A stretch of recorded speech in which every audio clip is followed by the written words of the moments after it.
अस्सलामुअलैकुम hello friends welcome back to Bishras kitchen. तो आज हम बनाने जा रहे हैं चिकन सैंडविच। അതിന് വേണ്ടി ഒരു ചട്ടി എടുത്തിന് കുറച്ച് എണ്ണ ഒഴിച്ചിട്ട് ഇത് വെളുത്തുള്ളി ഇടണം. വെളുത്തുള്ളി ഉണക്കിലരച്ചിട്ടില്ലേ, വെളുത്തുള്ളി ഇട്ടങ്ങായി. വെളുത്തുള്ളി ഇട്ട് പിന്നെ വെളുത്തുള്ളി ഒരു പിടി മണം മാറുമ്പോൾ ബട്ടർ ഇടണം. ബട്ടർ ഇട്ടിട്ട് നല്ല നിറാകുമ്പോൾ ഇല്ലേ കോഴി ഇട്ടങ്ങായി. കോഴി ഇട്ട പിന്നെ ഇങ്ങിടണം. അതിനെ നല്ല മിക്സാക്കിയിട്ട് മൂടിയിട്ട് വെക്കണം. നോക്കാമല്ലേ,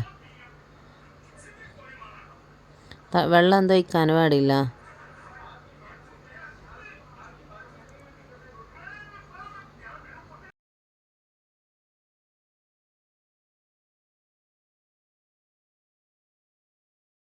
ശിംല മിർച്ചിട്ടിട്ട് വേവിക്കാൻ പാടില്ല.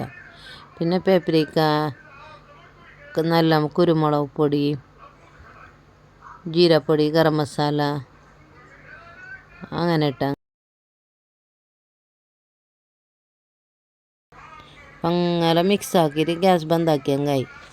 പിന്നെ ഞാൻ ഒരു സൈഡിലില്ലേ ഇത് ചട്നി ആക്കാൻ വേണ്ടിയിട്ട് ഒരു ക്യാപ്സിക്കവും കുറച്ച് കൊത്തുമീറും പച്ചമുളക് എടുത്തതിന് എരിവിനനുസരിച്ചിട്ട് മൈനീസിലാണോ 2 ബ്രെഡ് പൊടിച്ചിട്ട് ഇട്ടങ്ങായി.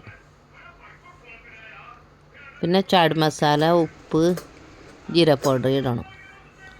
ഇട്ടിട്ട് ഇറക്കണം. പിന്നെ ഇത് മെൽട്ട് ചീസ് സോസ് അതിനതിലേക്ക് ഇട്ടങ്ങായി.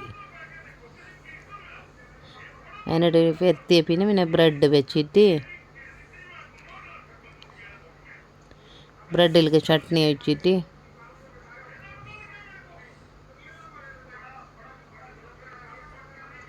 നല്ല മിക്സാക്കി പിന്നെ ബ്രെഡിന് കോയിൻ്റെ മസാല ആക്കിയിട്ട് വെച്ചിട്ടില്ല അതിനെ മേൽക്ക് ഒഴിച്ചിട്ട് പിന്നെ ഈ ചീസ് ഇട്ടങ്ങായി. ചീസ് ഇട്ടിട്ടില്ലേ മസ്കയിൽ ഫ്രൈ ആക്കണം, നല്ല ടേസ്റ്റാണ്.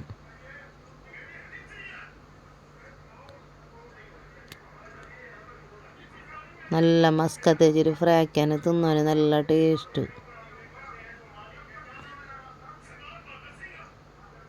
പിന്നെ അടിഭാഗം കാഞ്ഞ പിന്നെ മേല് മറിച്ചിട്ടിട്ടങ്ങായി. നോക്കൂ, റെഡിയായി. കാണാൻ തന്നെ നോക്കാം, നല്ല ടേസ്റ്റ്.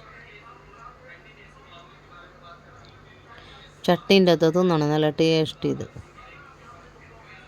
ടേസ്റ്റി. നിങ്ങൾ ഒരിക്കലും കൊണ്ടാക്കിയിട്ട് നോക്കി, നല്ല തിന്നാൻ സ്വാദ്.